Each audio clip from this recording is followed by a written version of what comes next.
What's going on, guys? My name is DoublePulse. Welcome back to another Steam Deck gameplay video, and today we're going to be taking a look at Fable The Lost Chapters running on the Steam Deck. Now, I know there is the Anniversary Edition, and I think I might own the Anniversary Edition. I don't know. I don't think I own it. I played it on Xbox. That's what it was. But I like the OG. I like the OG Fable The Lost Chapters. I wasn't really a huge fond of the character model in the Anniversary Edition. I do love Fable 2 and Fable 3 as well, but despite that Fable 3 was not the best in the franchise. But I loved Fable 2, and I'm hoping to get a emulator for the 360 to play this. But I've already ran across this game once before, but I just want to show you guys on video that this game works. Now, it is considered playable. I think the biggest issue that you're going to run across this game is not so much with compatibility issues, but you're going to run across the main issue with control schemes and using the game, and as there's a lot of text input at the beginning of this title.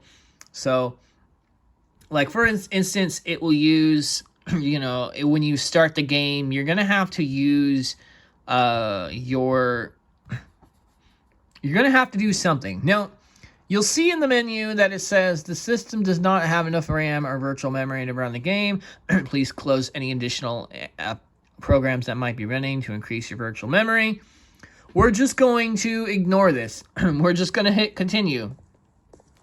Now, it's going to load up. This is one of those games that actually works relatively well on the Steam Deck as well. I mean, it is a very old game. If it did not work on the Steam Deck, I would be really concerned.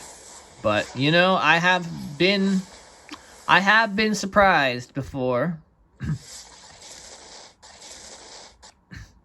You probably could run this at, what was I going to say? You could probably run this at, with a different Proton. So, left mouse button to continue. This is where things get a little dicey. Because, as you see, you're going to have your control schemes somewhat included. And you don't know what the buttons are. As you see, I created a profile, and I don't even know what I'm doing. So, you have video options. I have all this detailed set to its normal detail. I think the hardest part for me, actually, one of the things you can do, let me do this. Let's go to video options. Let's go to 1280 by 1800 and apply. And then there we go. That way it looks better. We're going to hit continue. And then what I'm going to do after this is I'm going to show you guys some of the controllers. The control scheme that you can use for this game, because this is probably going to be like one of those titles you might be better off playing on a mouse and keyboard. We're just going to skip the cutscene. Wake up. Daydreaming again, were you? Just like your mother. Mine always wandering. Well, let it wander off to find your sister, will you? So, it's a bit of a guessing game comes to looking for your controls, but for the most part, a lot of the controls will work. Very similar to the Xbox. Like, the L trigger to hit to, lock on, X to punch people. Which I actually just punched that kid, unfortunately. B is to run. Y is to dodge, and that's to enter your map. And the clicking on the left analog stick will let you crouch. So most of the controllers, most of the control schemes are working.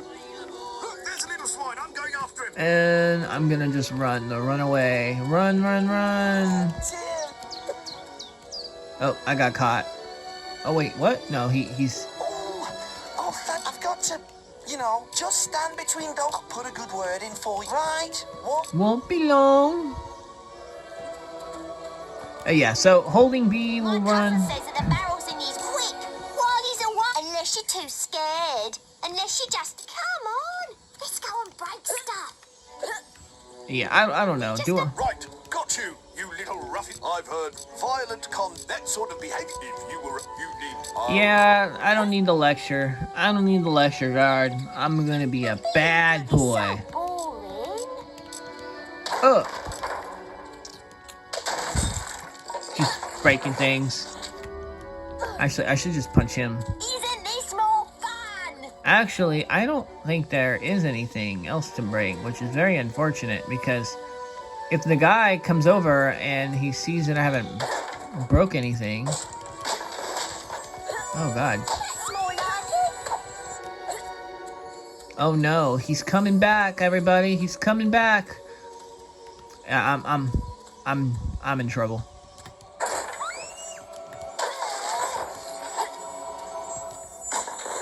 You may return to the house. You committed a bad deed. I don't even think I got anything from that, did I? I got a 1 gold coin. A fat lot of goods you wear. No, my stock is damaged. If I find out it's... Yeah, well, it was me, unfortunately.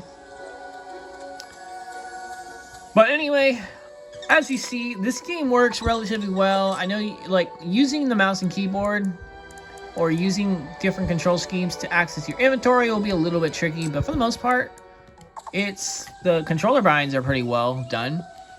Let's go to the controller settings. I'll show you guys what one that I have downloaded.